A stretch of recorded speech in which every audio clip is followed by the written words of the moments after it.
Robinson, de Alain Parayous, d'après Robinson Crusoé de Daniel Defoe.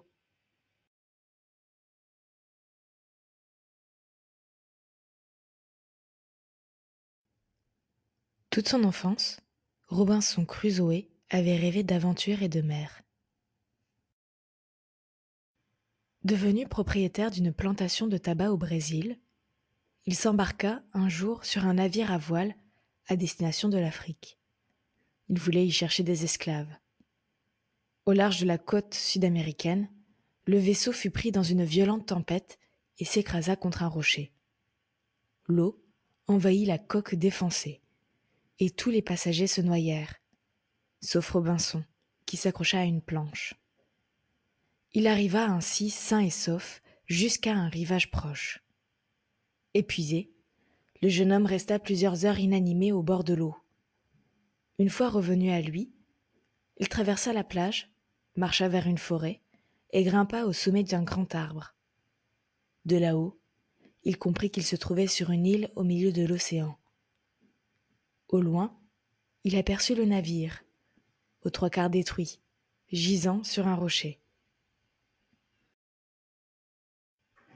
L'île n'était pas très vaste. Une épaisse jungle tropicale la recouvrait presque entièrement. Robinson avait très chaud, très faim et très soif, mais il n'avait rien à boire ni à manger. Pour se ravitailler, la seule solution était de rejoindre l'épave. Sans hésiter, il se jeta à l'eau et nagea vers les débris du bateau. Il y trouva un tonneau d'eau potable et se désaltéra. Ensuite, il calma sa faim avec des biscuits. D'abondantes provisions avaient échappé à la catastrophe. Robinson décida de fabriquer un radeau pour les ramener sur l'île. À l'aide des cordes de la voilure, Robinson lia des morceaux de mât et y cloua quelques planches. Sur ce radeau, il embarqua le tonneau d'eau, des fusils, de la poudre et des balles, du blé, du riz, de la vaisselle. Il ramena également des marteaux, des scies, des clous, des haches, des pelles et même 2 chats et un chien, rescapés de la catastrophe. Une épée traînait sur le pont. Il l'accrocha à sa ceinture. Ça peut toujours servir. Grâce à une rame restée à bord, il guida son embarcation jusqu'à la terre ferme. La première nuit, Robinson dormit à l'abri d'un palmier. Dès le lendemain, en compagnie du chien, qu'il appela Nestor, il entreprit d'explorer l'île. Était-elle habitée? Par des hommes? Par des bêtes féroces? Il partit, armé d'un fusil et d'une corne remplie de poudre. En fait, l'île était déserte. Personne ne l'occupait, sinon des chèvres sauvages. Il s'en approcha facilement, tira sur l'une d'elles et la tua. Ainsi, se dit-il, en salant cette viande, j'ai de la nourriture pour plusieurs jours. Au moins je ne mourrai pas de faim. Le lendemain, il reprit le radeau et navigua de nouveau vers l'épave. Il emporta les voiles et se fabriqua aussitôt un abri. La décision était sage, car dès le lendemain, un orage éclata et un déluge s'abattit sur l'île. Sans cette tente, la poudre à fusil et les provisions auraient été perdues. Robinson récupéra l'eau de la pluie dans des casseroles, pour compléter sa réserve d'eau. Peu à peu, Robinson organisa sa vie dans l'île. Il agrandit sa tente qui se dressait non loin du rivage. Il creusa un piège pour attraper vivantes les chèvres sauvages. Un mâle et une femelle me feront des petits. Leur viande sera tendre et j'aurai du bon lit. Tout se passa comme il avait prévu. Au bout de quelques mois, le couple capturé donna naissance à 2 petits chevreaux. Grâce au lait, Robinson parvint à fabriquer du fromage. Il eut la chance de mettre au jour une source qui ruisselait sous terre. Il la capta et put boire désormais une eau fraîche et pure. Sur la plage, de grosses tortues marines venaient pondre. Robinson goûta les œufs. Délicieux! Mais ce serait meilleur avec du pain. Il réfléchit, et un matin, il se réveilla tout heureux. J'ai une idée. Parmi les provisions rapportées de l'épave, se trouvait un sac de blé. Les chats l'avaient préservé en dévorant les souris qui s'en approchaient. Robinson décida de semer ce blé. Il retourna la terre, traça des sillons et y enfuit les graines. Celles-ci germèrent, s'élevèrent en longues tiges vertes, puis dorées, qu'il faucha avec son épée. Il écrasa le grain entre des pierres plates et obtint ainsi de la farine. Il la mélangea avec de l'eau de mer et réalisa une pâte qu'il mit à cuire. Enfin, il avait du pain. Désormais, avec du fromage, de la viande, des fruits, des œufs de tortue et du pain, la vie ne parut pas si désagréable à Robinson. Brûlé par le soleil et usé par les pluies, la tente finit par se déchirer. Malgré les raccommodages, le tissu partait en lambeaux. Après tout, se dit Robinson, j'ai ce qu'il faut pour construire une cabane. Du bois, de la terre, des haches, une scie, des marteaux, des clous. En quelques jours, il édifia une hutte sur une petite plaine. La construction s'adossait à une paroi rocheuse percée d'une cavité. Des puits enfoncés les uns contre les autres en protégeaient l'accès. Pour entrer dans la place, il confectionna une échelle avec laquelle il passait par-dessus ce rempart. Il appela cette construction son château. Les années passèrent. Afin de ne pas perdre la notion du temps, Robinson notait chaque jour la date depuis son arrivée dans l'île. La solitude lui pesait, et pour se distraire, il apprivoisa un perroquet. Il le nomma Paul, et lui apprit à l'appeler par son nom.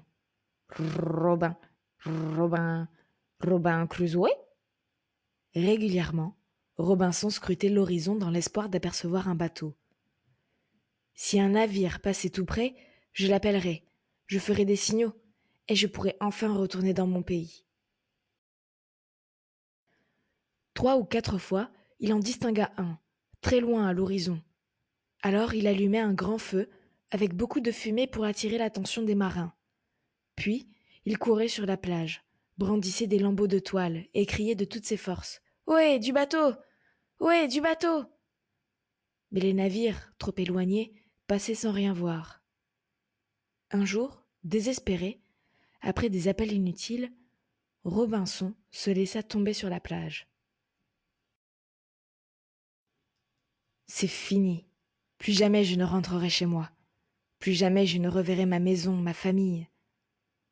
À ce moment, il remarqua des traces de pieds sur le sable. Une barque s'était approchée du rivage. Des hommes étaient descendus puis repartis. Il découvrit avec horreur des ossements humains à côté des cendres d'un feu. Des cannibales!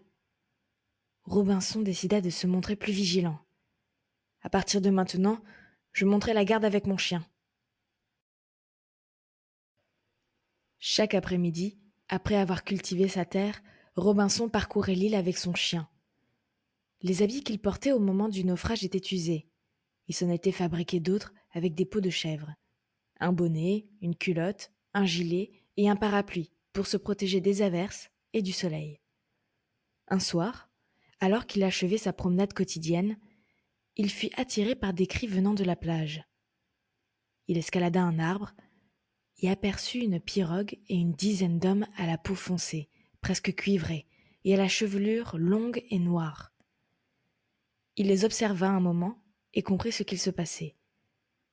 Ces sauvages s'apprêtaient à tuer et à manger un des leurs. Un jeune garçon, à genoux, suppliait un homme qui brandissait un sabre. Robinson descendit prestement. Il prit son fusil, le bourra de poudre et s'approcha de la plage en se cachant parmi les buissons. Quand il fut assez près, il l'appuya sur la gâchette.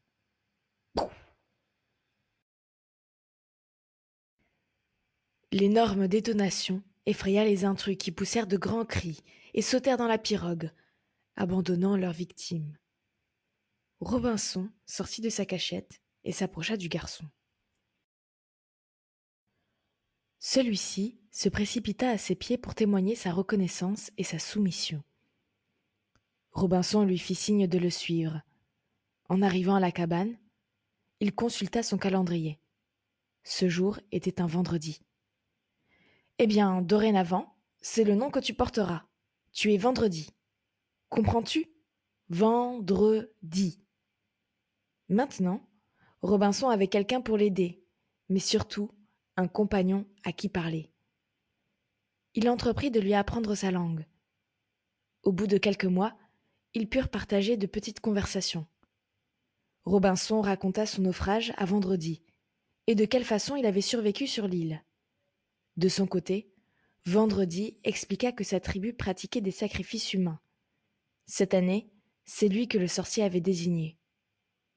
Sans toi, Robinson, moi mort maintenant.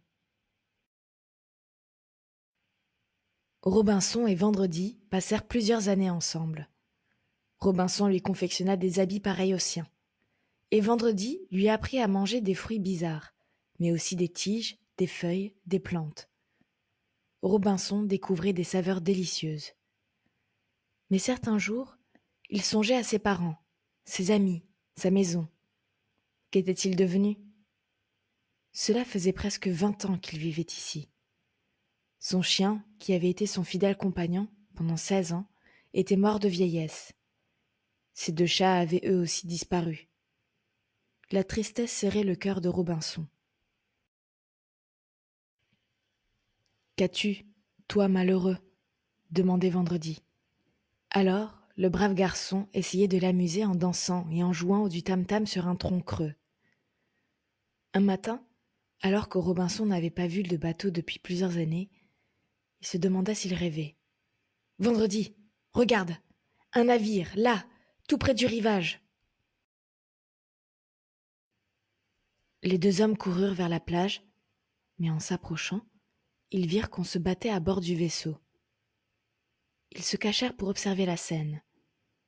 Les matelots s'étaient révoltés. Plus tard, ceux-ci débarquèrent le capitaine et plusieurs autres prisonniers sur la plage. Profitant de la nuit, Robinson et Vendredi les délivrèrent. Ensemble, ils réussirent à vaincre les mutins et à reprendre le contrôle du navire. Après 28 ans passés sur son île, Robinson reprit la mer accompagné de son fidèle ami Vendredi et de Paul, son perroquet. Il emporta en souvenir le grand bonnet en peau de chèvre qu'il s'était fabriqué. Au bout d'une longue traversée, il retrouva sa famille et ses amis. Qui est Daniel Defoe? C'est un Anglais qui a beaucoup voyagé en raison de son activité de commerçant. Il a eu une vie agitée. Des intrigues politiques lui ont valu la prison à 2 reprises. Né en 1660 et mort à l'âge de 71 ans. Il est l'auteur de nombreux livres. Robinson Crusoe est le plus célèbre d'entre eux. Il est inspiré de l'histoire vraie d'un marin écossais. Cet homme, Alexander Selkirk, a été abandonné sur une île au large du Chili. Il y a survécu, seul, pendant 5 années, avant d'être secouru.